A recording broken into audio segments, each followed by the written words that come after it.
Welcome to affairs alchemy. आज 26 जून 2026 है और आज हम 26 जून 2026 के जितने भी इम्पोर्टेंट करंट अफेयर्स के क्वेश्चंस होंगे वो सब आज हम इस वीडियो में डिस्कस करेंगे और एग्जाम पॉइंट ऑफ व्यू से उनसे रिलेटेड जितने भी इम्पोर्टेंट फैक्ट्स होंगे वो भी आज हम इस वीडियो में डिस्कस करेंगे। तो वीडियो के एंड तक बने रहिएगा। तो हमारा पहला क्वेश्चन है, विश्व विटिलिगो दिवस प्रतिवर्ष कब मनाया जाता है? तो इसका सही आंसर होगा ऑप्शन सी 25 जून। तो वर्ल्ड विटिलिगो डे जो हर साल 25 जून को मनाया जाता है। तो विश्व विटिलिगो दिवस जो है प्रतिवर्ष 25 जून को मनाया जाता है। इसका उद्देश्य क्या है? इसका उद्देश्य है कि जो विटिलिगो मतलब सफ़ेद दाग के प्रति जो जागरूकता बढ़ाना और इससे जुड़े सामाजिक भेदभाव को समाप्त करना। यह जो दिवस है विटिलिगो से प्रभावित लोगों के अधिकारों, सम्मान और समावेशन को बढ़ावा देता है। विटिलिगो जो है संक्रामक रोग नहीं है और विटिलिगो में क्या होता है कि जो त्वचा की जो मेलानोसाइट जो कोशिकाएं होती हैं वो प्रभावित होती हैं और इससे क्या होता है कि जो कारण जो त्वचा का पर जो सफ़ेद दाग जो वाइट पैचेज हैं वो दिखाई देने लगते हैं। यह रोग जो किसी व्यक्ति के संपर्क में आने से नहीं फैलता। समय पर उपचार और उचित परामर्श से इसके प्रभावों को का बेहतर प्रबंधन किया जा सकता है। तो अभी 25 जून 2026 को विश्व विटिलिगो दिवस मनाया गया। तो इस दिवस की जो थीम थी वो क्या थी? इस दिवस की थीम थी फ्रॉम स्टिग्मा टू स्ट्रेंथ, कलंक से शक्ति की ओर। और यह जो थीम है किसकी ओर इशारा करती है? इशारा करती है कि जो सामाजिक जो कलंक है उसको पार करने और पीड़ितों को मानसिक व सामाजिक आत्मविश्वास प्रदान करने पर केंद्रित थी यह जो थीम थी। मैंने इसके अंदर आपको बताया कि इस रोग के अंदर जो मेलेनोसाइट है या आप इसको कह लो कि मेलिन जो होता है वो कम हो जाता है स्किन के अंदर। उससे क्या होता है फिर जो स्किन का जो नेचुरल कलर है वो धीरे धीरे कम हो जाता है और आसपास में जो है वाइट और जो लाइटर जो हल्के दाग जो हैं वो दिखाई देने लग जाते हैं त्वचा पे। इसके जो कुछ सिम्टम्स की अगर मैं बात करूं तो सिम्टम्स इसके जैसे कि जो त्वचा पर सफ़ेद या रंगीन धब्बे बन जाना, समय से पहले बालों का सफ़ेद हो जाना या फिर आँखों के आसपास जो पिगमेंटेशन में बदलाव होना या फिर होठों और म्यूकस मेम्ब्रेन का रंग उड़ना। तो ये इसके कुछ सिम्टम्स होंगे, इसके जो कुछ लक्षण होंगे। तो याद रखना विश्व विटिलिगो दिवस जो है हर साल 25 जून को मनाया जाता है। हमारा अगला क्वेश्चन है, भारत सरकार जुलाई 2026 से निम्नलिखित में से कौन सा नया आर्थिक सूचांक लॉन्च करने जा रही है? तो इसका सही आंसर होगा ऑप्शन सी, सेवाओं के उत्पादन का सूचांक मतलब इंडेक्स ऑफ सर्विसेज आईएसपी। तो भारत सरकार जुलाई 2026 से index of services production ISP launch करेगी। यह जो सूचांक है यह जो सेवा क्षेत्र जो है उसके उत्पादन और प्रदर्शन को मापेगा। इससे भारत की आर्थिक गतिविधियों का अधिक सटीक आकलन करने में मदद मिलेगी। आईएसपी जो है सेवा क्षेत्र से संबंधित उच्च आवर्ती हाई फ्रीक्वेंसी डेटा उपलब्ध कराएगा जिससे नीति निर्माण और जो आर्थिक विश्लेषण होंगे वो और भी बेहतर हो पाएंगे। जैसे आईएसपी है वैसे ही आईआईपी है, इंडेक्स ऑफ इंडस्ट्रियल प्रोडक्शन मतलब औद्योगिक क्षेत्र के उत्पादन को मापने का एक संकेतक। वैसे ही एक सीपीआई है, कंज्यूमर प्राइस इंडेक्स, खुदरा महंगाई मतलब रिटेल इन्फ्लेशन को ये मापता है। डब्ल्यूपीआई भी है, होलसेल प्राइस इंडेक्स, जो थोक स्तर की जो महंगाई है उसको दर्शाता है या फिर उसको मापता है। जो भारत की जो जीडीपी है उसके अंदर जो सेवा क्षेत्र जो सर्विसेज प्रोडक्शन है उसका योगदान जो है सबसे अधिक है, इसलिए आईएसपी को एक महत्वपूर्ण आर्थिक संकेतक जो है माना जा रहा है। तो याद रखना कि भारत सरकार जो जुलाई से जो इकोनॉमिक इंडेक्स है सूचांक जो है एक नया आर्थिक सूचांक वो लॉन्च करने जा रही है। वो कौन सा है? ISP index of services production. हमारा अगला क्वेश्चन है, मुख्यमंत्री कन्या सुमंगला योजना किस राज्य सरकार की प्रमुख योजना है? तो इसका सही आंसर होगा ऑप्शन बी, उत्तर प्रदेश। जो मुख्यमंत्री सुमंगला योजना है वो उत्तर प्रदेश सरकार की एक प्रमुख योजना है। इसका उद्देश्य है कि बालिकाओं को जन्म से लेकर उच्च शिक्षा तक वित्तीय सहायता प्रदान करना। यह योजना जो है बालिका शिक्षा, स्वास्थ्य और महिला सशक्तिकरण को बढ़ावा देती है। योजना के तहत विभिन्न चरणों में पात्र जो बालिकाएं जो एप्लीकेंट्स हैं उनको आर्थिक सहायता दी जाती है। इस योजना की शुरुआत कब हुई थी? इसकी शुरुआत हुई थी 2019 के अंदर और योजना का जो लाभ है वो जन्म से लेकर स्नातक डिप्लोमा स्तर तक की जो विभिन्न चरणों में दिया जाता है। अब बात आई उत्तर प्रदेश की, तो उत्तर प्रदेश की राजधानी क्या है? उत्तर प्रदेश की राजधानी लखनऊ और यहाँ के प्रेजेंट में जो सीएम है वो कौन है? योगी आदित्यनाथ। तो इसमें थोड़ा डिस्कस कर, जैसे इसके अंदर जो फाइनेंशियल जो असिस्टेंस जो एड दी जाती है, फंड दिया जाता है वो कितने अमाउंट का होता है? वो होता है 25,000 रुपये का, जो कि 6 इंस्टॉलमेंट्स में दिया जाएगा। इसके लिए एलिजिबल सिर्फ गर्ल चाइल्ड है। तो ये 6 चरण कौन से होंगे? पहला स्टेज होगा कि इसमें जन्म पे दिया जाएगा। पहले स्टेज में तो जन्म पे। दूसरा स्टेज है कि जब वैक्सीनेशन जो होती है वो कंप्लीट हो जाएंगी तब इसकी सेकंड इंस्टॉलमेंट आएगी। थर्ड इंस्टॉलमेंट आएगी जब फर्स्ट क्लास के अंदर, क्लास 1 के अंदर जब एडमिशन होगा। फोर्थ इंस्टॉलमेंट इसकी आएगी जब क्लास 6 में एडमिशन होगा। और फिफ्थ इंस्टॉलमेंट आएगी जब इस क्लास 9th के अंदर एडमिशन होगा। और सिक्स जो है जब आप ग्रेजुएशन या फिर डिप्लोमा या फिर डिग्री सर्टिफिकेट के लिए आप एडमिशन लेते हो, तो उसमें इसकी लास्ट जो फाइनल इंस्टॉलमेंट होगी सिक्स्थ, वो आपके अकाउंट डायरेक्टली आपके अकाउंट के अंदर क्रेडिट की जाएगी। और इसके लिए जो एलिजिबल जो फैमिली है, वो एलिजिबल जो एप्लीकेंट है वो कौन हो सकता है? या तो इसके लिए जो एलिजिबल है वो है जो गर्ल चाइल्ड है वो permanent residence permanent UP Uttar Pradesh की होनी चाहिए। दूसरा जो फैमिली जो आय है वो 3 लाख रुपए से कम होनी चाहिए। इसके लिए मैक्सिमम जो है 2 बच्चे हैं पर फैमिली योग्य हैं। अगर मान के चलो सेकंड डिलीवरी है और उसके अंदर ट्विंस हो जाते हैं और दोनों गर्ल हैं, तो वो दोनों गर्ल भी इसमें एलिजिबल होंगी। तो और इसके एक और फायदा हो रहा है, जो अडोप्टेड गर्ल चाइल्ड है वो भी इसका जो बेनिफिट है वो ले सकती हैं।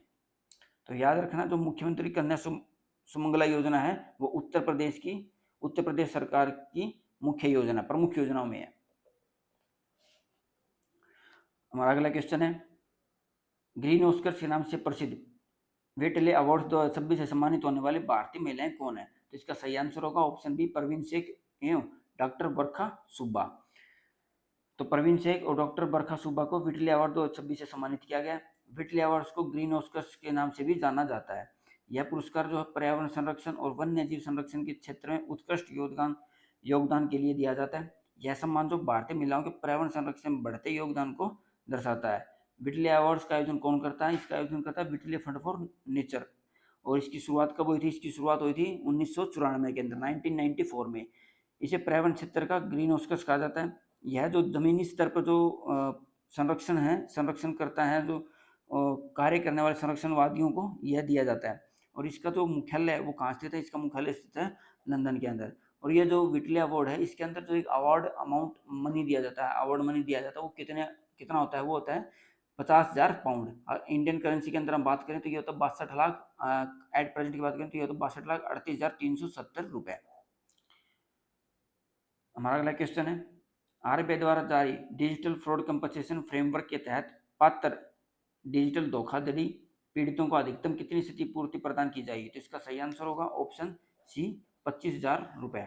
तो भारतीय रिजर्व बैंक ने डिजिटल फ्रॉड कंपनसेशन फ्रेमवर्क को अंतिम रूप दिया है।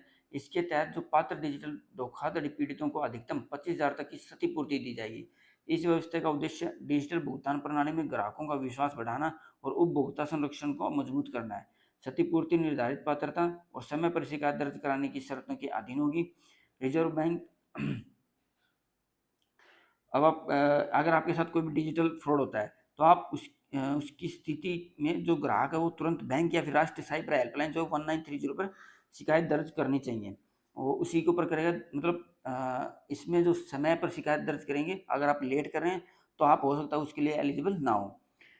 अब इसमें रिजर्व बैंक का जिक्र हुआ है तो मैं थोड़ा बता देता हूँ। रिजर्व बैंक की जो स्थापना हुई थी वो हुई थी 1 अप्रैल 1935 को।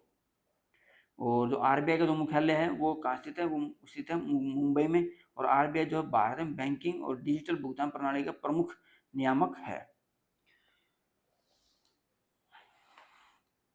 और इसके अंदर जो डिजिटल फ्रॉड कंपनसेशन फ्रेमवर्क जारी किया गया है, जारी होगा, ये कब से होगा? ये 1 जनवरी 2027 से ये प्रभावी इफेक्टिव डेट है इसकी, इस तारीख से लागू होगा।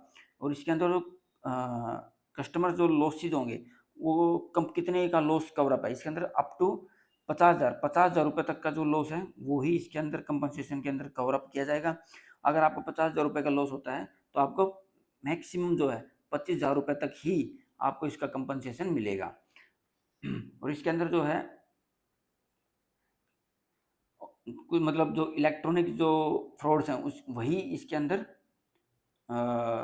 ऑथराइज है। जैसे कि इंटरनेट बैंकिंग में कुछ फ्रॉड हुआ, मोबाइल बैंकिंग से कुछ फ्रॉड हुआ, यूपीआई रिलेटेड फ्रॉड है, डेबिट कार्ड से या फिर क्रेडिट कार्ड से या फिर दूसरे कोई इलेक्ट्रॉनिक माध्यम से आपके साथ कोई फ्रॉड किया गया है, वही चीज़ इसके अंदर आप इस कंपनसेशन के अंदर आप क्लेम कर सकते हो। और इसकी कुछ चीज़ें हैं कि जैसे कि इसके अंदर कंपनसेशन, मैंने आपको बताया कि कंपनसेशन जो है वो जो मुआवजा है वो आपको 50,000 रुपये के लॉस का ही मिलेगा, और वो मैक्सिमम कितना मिल सकता है, वो या तो आप 25,000 मिल सकता है, या फिर 85% मिलेगा जितना आपका लॉस हुआ है। मैक्सिमम तो 25,000 है, या फिर मान के चलो आपका 10,000 का लॉस हुआ तो उसका 85% आपको मिल जाएगा। जो भी कम होगा वो आपको दिया जाएगा। और इस ये जो कंपनसेशन है पूरे जीवन में एक बार आप अवेल कर सकते हो। और ये जो कंपनसेशन है मैंने आपको बताया 1 जनवरी 2027 से लागू होगा, तो उस इफेक्टिव डेट से या फिर उसके बाद से ही आप इसको क्लेम कर सकते हो। आप ऐसा नहीं कर सकते कि आपके साथ फ्रॉड हुआ है 2026 में तो आप उसका क्लेम 2027 में करो, ऐसा पॉसिबल नहीं होगा। हमारा नेक्स्ट क्वेश्चन है, हारून इंडिया 500 रिपोर्ट 2026 के अनुसार भारत की सबसे मूल्यवान कंपनी कौन सी रही? तो इसका सही आंसर होगा ऑप्शन सी, रिलायंस इंडस्ट्रीज लिमिटेड। तो हारून इंडिया 500 रिपोर्ट 2026 में जो रिलायंस इंडस्ट्री लिमिटेड रिल RIL जो लगातार शीर्ष नंबर 1 स्थान पर है रही है। कंपनी का नेतृत्व जो मुकेश अंबानी कर रहे हैं। यह रैंकिंग जो भारत की सबसे मूल्यवान निजी कंपनियों के मूल्यांकन पर आधारित होती है। रिलायंस जो ऊर्जा, दूरसंचार, रिटेल और डिजिटल सेवाओं से सहित कई क्षेत्रों में कार्यरत है। जो रून इंडिया 500 भारत की टॉप 500 जो मोस्ट वैल्यूएबल जो प्राइवेट कंपनियां होती हैं उनकी वार्षिक रैंकिंग करती है। और रिलायंस इंडस्ट्रीज का मुख्यालय कहाँ स्थित है? मुंबई में है। मुकेश कंपनी के जो प्रमुख व्यवसाय हैं वो oil, gas, petrochemicals, retail, telecom ये सब है। मुकेश अंबानी जो भारत के प्रमुख उद्योगपतियों में से एक है। हमारा अगला क्वेश्चन है, बोस स्कैम शब्द किस हाइपर धोखाधड़ी से संबंधित है? तो इसका सही आंसर होगा ऑप्शन बी, CEO, वरिष्ठ अधिकारी बनकर धोखाधड़ी करना, CEO इम्पर्सोनेशन फ्रॉड। तो बॉस स्कैम जो है एक प्रकार की CEO इम्पर्सोनेशन फ्रॉड है। मान के चलो कोई भी आपके पास कॉल कर रहा है, आपको कॉल करके कह रहा है कि बॉस बन के आपको कह रहा है कि मैं इस कंपनी का CEO बोल रहा हूँ, या फिर जो अपने आप को किसी कंपनी का बॉस या CEO बताता है और आपसे वो साइबर फ्रॉड करने की कोशिश करता है, तो वो उसको मतलब वो है नहीं लेकिन वो बन रहा है, तो इम्पर्सोनेशन उसको फ्रॉड कहा जाएगा। इसमें जो साइबर अपराधी किसी कंपनी के CEO या वरिष्ठ अधिकारी बनकर कर्मचारी को फर्जी ईमेल, संदेश या कॉल भेजते हैं। इसका उद्देश्य कर्मचारियों के से पैसे ट्रांसफर कराना या गोपनीय जानकारी प्राप्त करना होता है। इस प्रकार की धोखाधड़ी को लेकर Indian cyber crime coordination centre I4C ने लोगों और संस्थानों को सतर्क रहने की सलाह दी है। I4C जो है गृह मंत्रालय के अधीन कार्य करता है। साइबर धोखाधड़ी के लिए आप 1930 के ऊपर कॉल कर सकते हैं या नेशनल साइबर क्राइम पेट्रोल पर की जा सकती है। किसी बड़े वित्तीय लेन देन से पहले निर्देशों का स्वतंत्र सत्यापन करना चाहिए। वेरिफिकेशन आप करो। अगर आप कोई भी बड़ा लेन देन करो तो पूर्ण आप जब तक वेरीफाई नहीं कर लो कि सामने कौन है तब तक आप कोई भी ट्रांजेक्शन ना करो। अभी हमें इससे पहले जो हमने क्वेश्चन था हमारा वो यही था कि जो RBI ने जो कंपनसेशन फ्रेमवर्क जो लॉन्च किया वो इसी चीज़ को बढ़ावा देता है कि आप वेरीफाई कीजिए, उसके बाद आप कोई भी लेन देन कीजिए। बॉस स्कैम को जो है बिजनेस ईमेल कंप्रोमाइज भी इसी का एक रूप भी माना जाता है। हमारा अगला क्वेश्चन है, S&P ग्लोबल ने वित्त वर्ष 2026-27 के भारत की जो GDP वृद्धि दर कितनी रहने का अनुमान लगाया? तो इसका सही आंसर होगा ऑप्शन सी, 6.6%। तो S&P ग्लोबल ने फाइनेंशियल ईयर जो 2027 है उसके लिए भारत की जो अर्थव्यवस्था है, जो भारत की जो GDP वृद्धि है उसका 6.6% रहने का अनुमान लगाया है। और रिपोर्ट के अनुसार भारत की अर्थव्यवस्था मजबूत बनी हुई है, लेकिन ऊर्जा आपूर्ति का पर दबाव और कमजोर मानसून जैसी चुनौती वृद्धि को प्रभावित कर सकती हैं। रिपोर्ट के अंदर इन्फ्लेशन और RBI की जो मॉनेटरी पॉलिसी है उस पर भी चर्चा की कि भारत जो दुनिया की सबसे तेजी से बढ़ती प्रमुख अर्थव्यवस्थाओं में बना हुआ है। GDP जो है किसी भी देश के एक निश्चित अवधि में उत्पादित सभी अंतिम वस्तुओं और सेवाओं के कुल मूल्य को दर्शाता है। S&P ग्लोबल जो है विश्व की प्रमुख क्रेडिट रेटिंग एवं वित्तीय विश्लेषण संस्थाओं में से एक है। भारत में GDP के आधिकारिक आंकड़े जो हैं नेशनल स्टैटिस्टिक्स ऑफिस जारी करता है। और कमजोर मानसून का प्रभाव कृषि उत्पादन और खाद्य महंगाई पर पड़ सकता है। हमारा अगला क्वेश्चन है, हाल ही में global big cat alliance GBCA में कौन सा देश शामिल होता है? इसका सही आंसर होगा ऑप्शन सी, बांग्लादेश। तो जो बांग्लादेश है ने ग्लोबल बिग कैट अलायंस में शामिल होकर बड़ी बिल्ली प्रजातियों के संरक्षण के लिए वैश्विक प्रयासों का समर्थन किया है। जीबीसी का उद्देश्य है बाघ, शेर, तेंदुआ, हिम तेंदुआ, चीता, जैगुआर, प्यूमा आदि बड़ी बिल्ली प्रजातियों का संरक्षण करना है। यह पहल का नेतृत्व जो भारत ने किया है। यह गठबंधन सदस्य देशों के बीच संरक्षण, अनुसंधान और समता निर्माण में सहयोग को बढ़ावा देता है। ग्लोबल बिग कैट अलायंस की घोषणा भारत ने 2023 में प्रोजेक्ट टाइगर के 50 वर्ष पूरे होने पर की थी। भारत में दुनिया की सबसे बड़ी बाघ आबादी पाई जाती है। और जो जीबीसीए का जो उद्देश्य है वो बड़ी बिल्ली प्रजातियों के आवास, संरक्षण और अंतर्राष्ट्रीय सहयोग को बढ़ावा देना है। तो जीबीसीए में ग्लोबल बिग कैट अलायंस में हाल में कौन सा देश शामिल हुआ है? बांग्लादेश।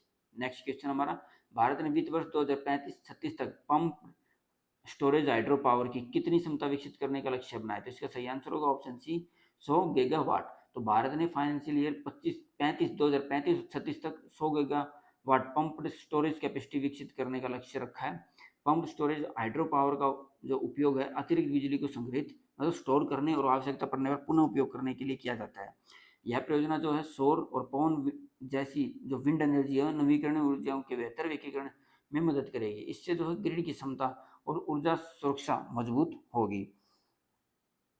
जो पंप्ड स्टोरेज हाइड्रो पावर है पीएसएच को बड़े पैमाने पर एनर्जी स्टोरेज का सबसे प्रभावी माध्यम माना जाता है।